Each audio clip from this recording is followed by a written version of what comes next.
नववर्ष की आप सभी को बहुत बहुत बधाई। चीज को आप कुछ महसूस कर रहे होंगे, कुछ आपने रिजोल्यूशन भी लिए होंगे। वैसे ज़्यादातर 99% लोगों के रिजोल्यूशन 2 दिन बाद ही ख़त्म हो जाते हैं। ऐसा कुछ मैंने महसूस किया है। लोग सोचते हैं यार अगले साल से ना ये करूँगा और वो करूँगा, और 2 4 6 दिन में वो वापस बैक टू वो आदतें कि इतने गुलाम हैं हम लोग, वो आदतों को हम छोड़ नहीं पाते हैं।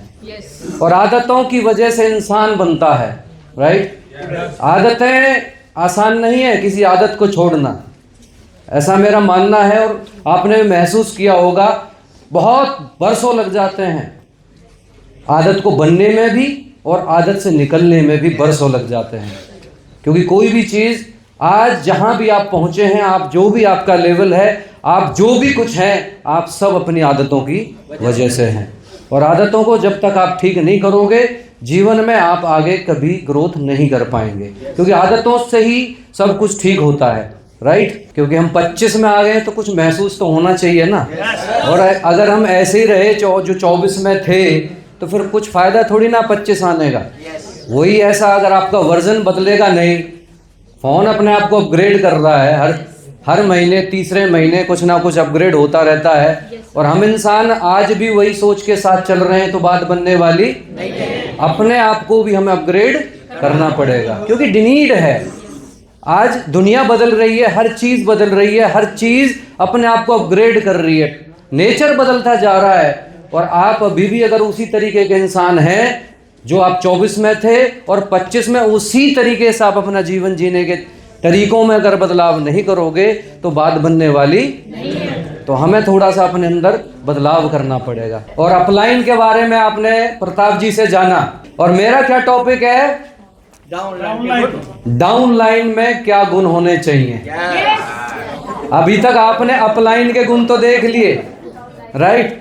अब आपको चेक करना है कि आप अपलाइन है या डाउन लाइन है। और मैं कहता हूं डाउन लाइन कुछ नहीं होता है, यहाँ हर्ट लाइन होता है। क्योंकि वो नया व्यक्ति होता है, वो ब्लड होता है, और ब्लड में हमारी वेन्स में क्या चलता है, ब्लड हमारे हार्ट तक क्या जाता है। तो क्या है, ये हर्ट लाइन होती है, राइट। ये शब्द को हमें ठीक करना होगा। डाउन कुछ नहीं होता, अप होता है सब, राइट। आप सब अपलाइन है। 2 व्यक्ति भी अगर आपकी टीम में आ जाते तो आप क्या हो जाते हैं, अपलाइन। और अपलाइन क्या है, अपलाइन एक अनुभव है। अपलाइन एक अनुभव है, वो अपना अनुभव बताता है। वो आपको बताता है कि आपको कहाँ जाना है, कैसे जाना, आपको वो गड्ढों से बचाता है जहाँ पे वो उसने जाके देख लिया है। तो 21st सेंचुरी बिजनेस बोला जाता है, डायरेक्ट सेलिंग बिजनेस को। तो एक डाउन लाइन के अंदर, एक नया व्यक्ति के अंदर क्या चीज देखें जिससे कि आप उसके साथ काम करें। तो पहली चीज आपको उसके अंदर डिजायर देखनी है। वो भी कौन सी, बर्निंग डिजायर। बर्निंग डिजायर, इच्छा शक्ति, ज्वलनशील इच्छा होनी चाहिए। वो ऐसे ही नहीं है, आप किसी को भी आप आगे इस बिजनेस में नहीं बढ़ा सकते। उसके अंदर आग देखनी पड़ेगी, ये व्यक्ति वास्तव में इस बिजनेस के लिए है भी या नहीं है। इस पर मुझे एक कहानी याद आई, 2 मिनट की स्टोरी। एक बार एक गांव में मुखिया के पास एक न्योता आया कि बहुत सारे गांव के लोगों की घोड़ों की रेस होनी है, राइट। और उस गांव के मुखिया ने देखा उसके पास कोई घोड़ा नहीं था। गांव की इज्जत का सवाल था। तो क्या किया उसने, उन्होंने देखा उनके गांव में खच्चर था, घोड़ा जैसा दिखता था। उसको बहुत सारी ट्रेनिंग उसके कान में बोला गया, तू कर सकता है, तू बहुत बेहतरीन है। उसे RTP कराई गई, उसको रॉयल्टी स्कूल में लाया गया, उसको होम मीटिंग कराई गई, उसके अंदर पूरी आग झोंकी गई कि भाई साहब तू कर सकता है। उस खच्चर को अपने अंदर यकीन हो गया, अबे मैं कर सकता है, मैं भी जाएगा, मैं भी रेस में भाग लेगा। और रेस की डेट निश्चित हुई, और रेस में जब खच्चर को उन घोड़ों के बीच में खड़ा किया गया, खच्चर ने इधर देखा, उससे हेल्दी, और घोड़े तो घोड़े होते हैं, बनावट उसकी जैसी थी, लेकिन उसका शरीर उस तरीके का नहीं था। उसने इधर देखा, उसके अंदर वो डीमोटिवेट होना शुरू हो गया। लेकिन जैसे बिसल बजने वाली थी, मुखिया ने क्या करा, उसकी पूंछ उठाई और आधी किलो मिर्च उसके बैक साइड में डाल दी।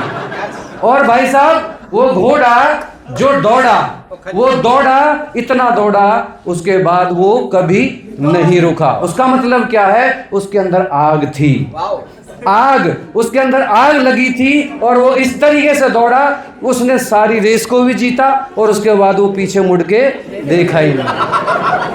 तो क्या है? Burning desire. क्या चाहिए? आग। क्या चाहिए? अगर बर्निंग डिजायर नहीं है तो भाई साहब आप कभी भी आगे नहीं बढ़ पाएंगे। तो पहली चीज, एक लीडर का पहला गुण होना चाहिए बर्निंग डिजायर। दूसरा, कॉन्फिडेंस होना चाहिए साथियों। दूसरा क्या है? कॉन्फिडेंस। कॉन्फिडेंस के बारे में बोला जाता है, अगर आप ये सोचते हैं कि ये काम आप कर सकते हैं तो आप सही हैं, अगर आप ये सोचते हैं कि ये काम आप नहीं कर सकते तब भी आप सही हैं। तो इसका मतलब क्या है? आपको कॉन्फिडेंस होना चाहिए कि ये काम ठीक है, मैं इसे कर सकता हूं और मैं इसमें सफल हो सकता हूं। और अगर अभी भी आपको इस बिजनेस पे अपने ऊपर कॉन्फिडेंस नहीं आ रहा है, और जब तक नहीं आएगा जब तक आप इस बिजनेस में सफल नहीं हो सकते हैं। तो क्या होना चाहिए दूसरा गुण? कॉन्फिडेंस। और कॉन्फिडेंस आता कहां से है? यहां आ जाइए, यहां ले आइए, मीटिंग्स में ले आइए, कॉन्फिडेंस पैदा होता है, राइट। नेक्स्ट पॉइंट है लॉयल एंड ऑनेस्ट। देखो, जब बिजनेस में बंदा जुड़ता है, जुड़ने के बाद प्रोडक्ट यूज करने के लिए बोला जाता है, बोला जाता है। लॉयल का मतलब क्या होता है? फॉर एग्जाम्पल, आपका रेस्टोरेंट है और आप उसमें खुद खाना नहीं खा रहे, आप अच्छी जगह खाना खाने जा रहे हैं और आप दूसरों के लिए वो खाना बना रहे हैं, that means you are not loyal. You are not loyal. Loyal का मतलब क्या है? आप वो क्वालिटी दे रहे हैं कि आप भी उसी होटल में, उस रेस्टोरेंट में खाना खा रहे हैं। दैट मीन्स अगर आप आरसीएम में रह के बाहर की चीजों का इस्तेमाल कर रहे हैं, that means you are not loyal. आपको वफादार और ईमानदार होना पड़ेगा, अदरवाइज इस बिजनेस में लंबी रेस के घोड़े आप नहीं बनने वाले। क्लियर है सर? Next point, change. एक नया व्यक्ति जब आता है, अगर वो ये कहता है जी मैं नहीं बदलूंगा, सॉरी टू से, वो लंबा नहीं जाएगा साथियों, नहीं जाएगा वो लंबा। क्या चीजों में बदलाव करना पड़ेगा? ध्यान से लिख लीजिए। पहला, C फॉर क्लॉथ्स।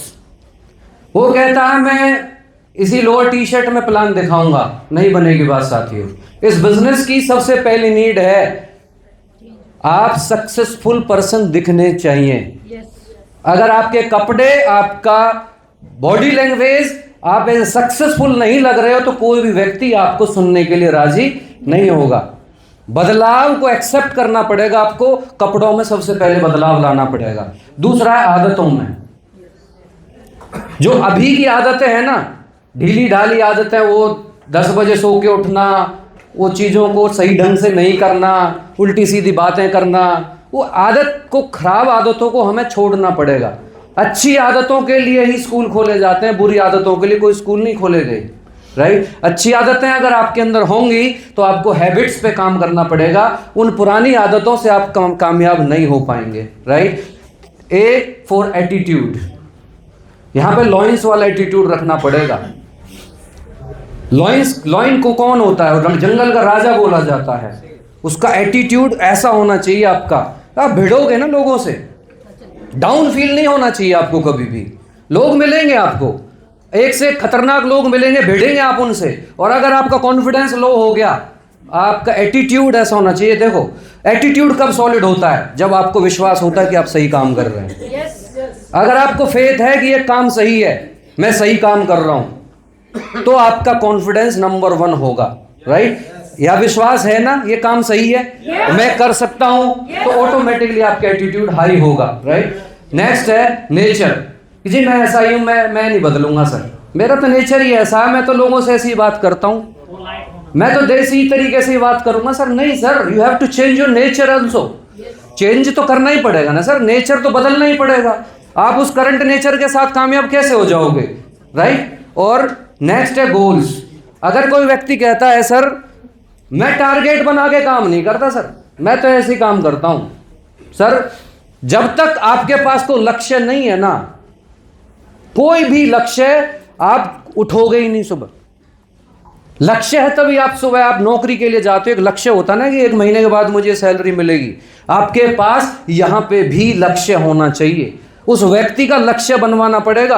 अगर वो लक्ष्य पे काम करने के लिए तैयार है तो आप डिसाइड करना वो व्यक्ति सही व्यक्ति है, राइट। और नेक्स्ट है जी एजुकेशन। एजुकेशन के बारे में मैं आपको एक चीज बताना चाहता हूं साथियों।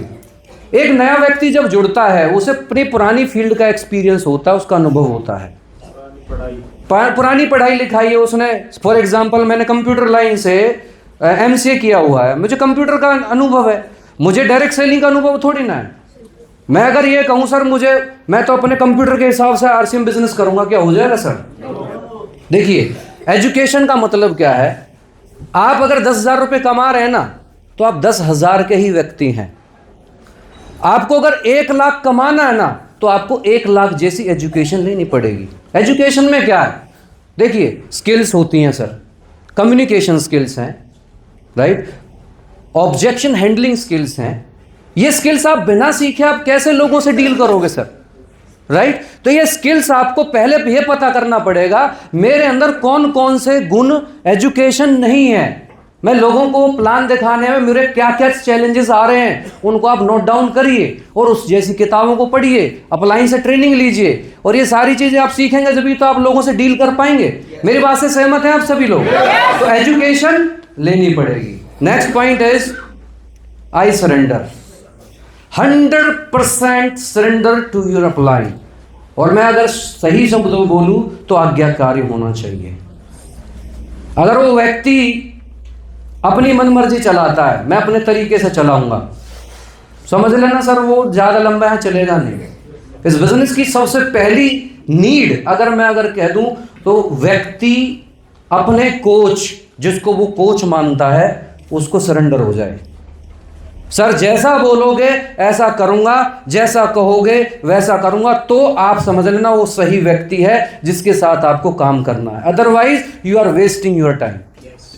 वो अपने दिमाग लगा रहा है और आप उसको फिर भी उसे आपको टोकना पड़ेगा। साथियों कई बार ना हम ये सोच लेते हैं छोड़ जाएगा, सर टाइम बचेगा, जाए छोड़ जाए, आगे आपका समय सही जगह जाएगा, आज नहीं तो कल वो छोड़ेगा ही सर। अगर सिस्टम को फॉलो नहीं कर रहा है, सरेंडर है ही नहीं सिस्टम की तरफ, अपलाइन से सरेंडर नहीं है, तो वो व्यक्ति आपका टाइम वेस्ट करेगा, राइट। तो उसके अंदर ये गुण होना चाहिए। पता चल जाता है सर 2 4 6 मीटिंग में इजीली आप आइडिया लगा सकते हैं ये व्यक्ति आपको सरेंडर है या नहीं, right. Next point decision maker.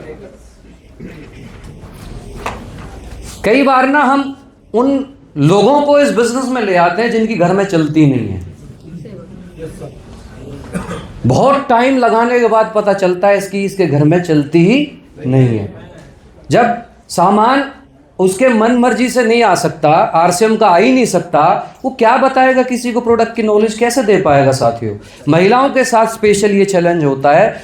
क्यों? क्योंकि देखो हमारा देश पुरुष प्रधान देश है, मानना है इस बात को। या तो वो अपने हस्बैंड को इस बिजनेस की पूरी जानकारी दिलवाए, आपकी जिम्मेदारी बनती है उसके घर जाके उसके घर होम मीटिंग करिए, उस परिवार को इस जो नॉलेज दीजिए बिजनेस है क्या। अगर लेडीज आ रही है ना, लेडीज के जो उस बिजनेस उस घर का मुखिया है उसको जरूर इन्वॉल्व करो, आपका टाइम बच जाएगा, बहुत टाइम बच जाएगा। अदरवाइज आप एक टाइम के बाद आपको लगेगा यार टाइम वेस्ट कर दिया। और ऐसे ही लोगों को ज्यादा समय लगता रहता है, वो यही नहीं पता करते ये व्यक्ति काम का है भी या नहीं है। ये गुण आप चेक कर लेना कि उसके घर में चलती है या नहीं चलती है। क्लियर है सर? सही जा रही है बातचीत? बहुत बढ़िया sir. Next point communication and listening skills. देखो कम्युनिकेशन ठीक है, आपकी बातचीत करने का तरीका ठीक है, लेकिन इससे ज्यादा बड़ी बात अगर मैं आपको बताऊं, उस व्यक्ति के अंदर लिसनिंग स्किल्स बहुत होनी चाहिए। आपने देखा होगा अपलाइन है और उसकी टीम का साथी है, अपलाइन को बोलने नहीं देता, खुद ही बोले जा रहा है। देखा होगा आपने। आप क्या फील कराना चाहते हो? बहुत ज्ञानी हो गए हो साथियों। मैं सीरियसली बता रहा हूं, अगर आपके साथ आपकी टीम का सीनियर मेंबर है, आपको लिसनिंग मोड में रहना। और ऐसा लोगों के साथ होता हुआ मैंने देखा है, वो जो अपलाइन की बातें काटते हैं ना, उसकी टीम उनकी बात भी काटना शुरू कर देती है, क्योंकि जगदीश सर ने एक बात बताई थी, जैसी कोको वैसे बच्चे, वो भी तो देख ही रहे हैं ना सर। तो आप लिसनिंग मोड में रहें। लिसनिंग मोड का मतलब क्या है? आप उस व्यक्ति को गहराई से समझने का प्रयास कर रहे हैं। इसलिए नहीं सुनना कि उसको जवाब क्या देना है, इसलिए सुनना उसकी वास्तव में बात क्या है, वो व्यक्ति क्या महसूस करता है सिर्फ बिजनेस को लेके, उसके अंदर चल क्या रहा है। लिसनिंग मोड का मतलब ये होता है सामने वाले व्यक्ति को समझना। अगर आप ये सोच रहे हो ये कुछ बोले और मैं इसका कोई खतरनाक जवाब ढूंढूं, नहीं चलेगी बात। उस व्यक्ति को समझो, उसकी बात हो सकती है, उसकी जगह आप रख के तो देखो यार, उसकी धरा क्या है, उसका ज्ञान क्या है, किस बेस पे वो बात कर रहा है। आप उसकी तरफ एक बार रह के समझो तो सही उस व्यक्ति के अंदर चल क्या रहा है, तभी तो आप उसके बाद कुछ अच्छे से रिस्पॉन्स दे पाओगे। ऐसे एवं ही कुछ भी रिस्पॉन्स देने से बात बनने वाली नहीं है साथियों। यू हैव टू अंडरस्टैंड कि वो क्या चाहता है, उसके मन में क्या है, तब आपको वो बात बनेगी, तब वो आपकी बात को सुनेगा, समझेगा और आपसे साथ वो कनेक्ट करेगा। और कनेक्ट करेगा तो देखो ये रिलेशनशिप का बिजनेस है, रिलेशन अच्छा होगा तो काम बनेगा। तो लिसनिंग मोड में आ जाएंगे सभी साथी। जो नेक्स्ट पॉइंट है सर, डिसिप्लिन एंड रिस्पॉन्सिबल। इस बिजनेस में नहीं, इस दुनिया के किसी भी क्षेत्र में अगर कोई व्यक्ति अगर ये कहे कामयाबी का एकमात्र फार्मूला बता दो मुझे, टेक ओनरशिप। आप उसकी जिम्मेदारी ले लो बस। प्रताप जी को मैं कई बार देखता हूं सर, एक बात पे हमेशा ध्यान देते हैं, एक ही चीज को बार बार बोलते हैं, टेक ओनरशिप। मैं जहां हूं, मेरा कोड जहां है और जहां से मेरा कोड स्टार्ट होता है उसके बाद मेरी टीम है, मैं रिस्पॉन्सिबल हूं उसको ग्रोथ करवाने में। मेरी जिम्मेदारी है, मेरा बिजनेस मेरी जिम्मेदारी, दाएं बाएं इधर उधर कुछ नहीं करने का। अपना बिजनेस है, हमें देखना है, हमें अपनी टीम को आगे ग्रो करवाना है। ऊपर से सपोर्ट मिल जाए तो ठीक, नहीं मिले तो आप अपलाइन है, आप सीखिए। आपको रिस्पॉन्सिबल बनना पड़ेगा। जिस दिन आप रिस्पॉन्सिबल बन जाएंगे ना, उस दिन आपको समझ में आएगा, उस दिन आप अपलाइन के रोल में आएंगे। अदरवाइज आप डाउनलाइन बन के जीवन काट जाएंगे, साथ ही कुछ नहीं होने वाला। सीधी बात बता रहा हूं, you have to take ownership. Responsible बनना पड़ेगा, डिसिप्लिन बनना पड़ेगा। Right. Next point sir, vision. क्या दिखता है आपको यहां आप कामयाब हो जाएंगे? क्या अभी भी धुंधला दिख रहा है? उस व्यक्ति के साथ बैठिए सर। मैं आपको ऑनेस्टली बताऊं, जब एक नया व्यक्ति आता है ना, उसकी बिजनेस की समझ नहीं होती, उसके साथ आपको बैठ के उसे बताना होता है कि ये बिजनेस 1 साल का नहीं है, 1 महीने का नहीं है, ये it will take some time. ये टाइम लेगा यार, एक दिन के लिए कैसे खड़ा हो जाएगा? उसे बताओ आप पहले यहां पहुंचेंगे फिर यहां पहुंचेंगे, उसे दिखाइए। दूरदृष्टि उसकी अगर होती तो ऑलरेडी कामयाब होता ना साथियों। उसको दिखाना पड़ेगा, उसे बताना पड़ेगा कि भाई साहब आप यहां आ गए हैं तो आप ऐसे ऐसे आप उसका रोड मैप तैयार करिए, उसे दिखाइए और उसे रॉयल्टी से कनेक्ट करिए साथियों। मैं तो सीधी बात कर रहा हूं, प्रोडक्ट से कोई व्यक्ति कामयाब नहीं हुआ। प्रोडक्ट एक जरिया है, आपको उस कामयाबी तक पहुंचना है। आपको दिखाना क्या है, उसे कनेक्ट ही रॉयल्टी से करना है। अगर प्रोडक्ट से कनेक्ट कर दिया, हो सकता है उसको सस्ता महंगे में फंस जाए। प्रोडक्ट से कनेक्ट कर दिया, अच्छा कोई प्रोडक्ट मार्केट में मिल जाए। तो यू हैव टू कनेक्ट किससे? रॉयल्टी से। कि रॉयल्टी आती है साहब, यहां पे आप किस वजह से आए हैं? यहां एक रॉयल्टी ऐसी चीज है जो आपके सारे सपनों को पूरा कर सकती है, आने वाले पीढ़ी को ठीक कर सकती है। राइट। चलिए, विजन होना चाहिए। और नेक्स्ट एंड लास्ट पॉइंट, धैर्य रखना पड़ेगा साथियों। धैर्य क्यों रखना है? ये एक दिन में तो खड़ा होगा नहीं सर। महात्मा गांधी की एक लाइन बहुत शानदार है, to lose patience is to lose the battle. अगर आपने पेशेंस खो दिया, समझ ले आप युद्ध हार गए। एक युद्ध अपने विरुद्ध, एक युद्ध अपने के साथ लड़ाई करनी है, क्योंकि हमें अपना वर्जन तैयार करना है। हमें अपने आप को प्रूव करना है कि मैं कुछ, जभी तो आपको लोग रिगार्ड करेंगे। सर ने बोला ना यार, आपको रोल मॉडल क्यों मानेंगे लोग? क्यों माने आपको रोल मॉडल? कि आपने कुछ ऐसा कर दिया है। साथियों, नेटवर्क मार्केटिंग बिजनेस में एक लाइन बोली जाती है और वो बुक है बिजनेस स्कूल की, पहली लाइन है, नेटवर्क मार्केटिंग बिजनेस उन लोगों के लिए जो दूसरों की मदद करना चाहते हैं। ये आपने सुना है, ये पढ़िए किताब। अगर आप ये सोच के साथ इस बिजनेस में आए ना कि मेरा बहुत कुछ हो जाए, आई एम सॉरी टू से, आपका कुछ नहीं होने वाला। जिस दिन आपने टीम के लिए कुछ सोचा, टीम के लिए प्लानिंग करी, टीम के लिए काम करना शुरू किया, उस दिन आपकी भी तरक्की होगी। क्योंकि यहां अकेला आप जा ही नहीं सकते, आपको टीम को अचीवर बनाना पड़ेगा और टीम की अचीवमेंट ही आपकी अचीवमेंट है।